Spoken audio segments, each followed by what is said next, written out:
Ladies and gentlemen,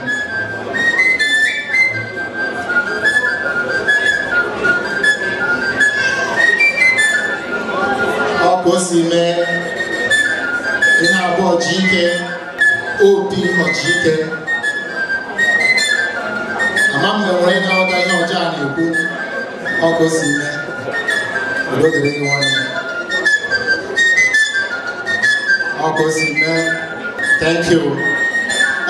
Ladies and gentlemen, while this is going on, let me use this opportunity to recognize the Igbo Progressive Union all the way from Prague, Czech Republic, Mazi Hajinus, Mwaba. Is it here?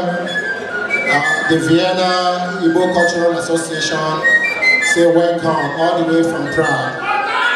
We appreciate you. And while this is going on,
the Colonel is going to the United States men.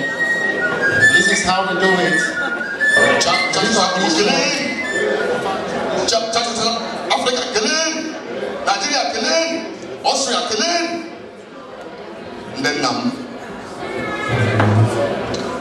I'll make a room. The men are Igbo.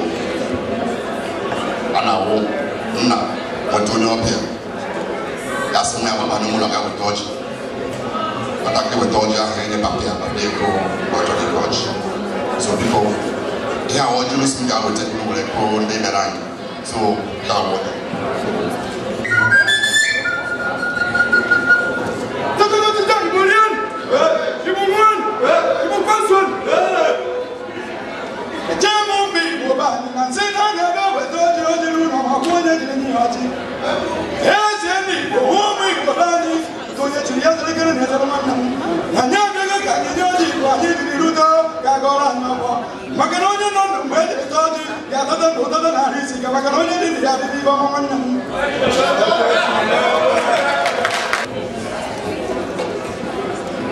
Diplom engineer Rene Ofedu, who happened also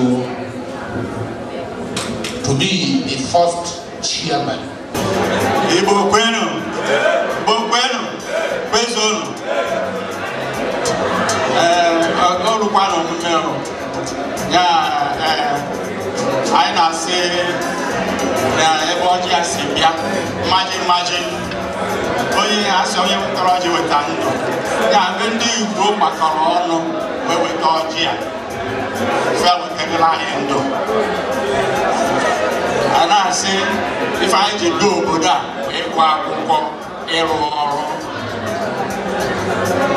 a bụ ego so I say onye kpati anya cheta ka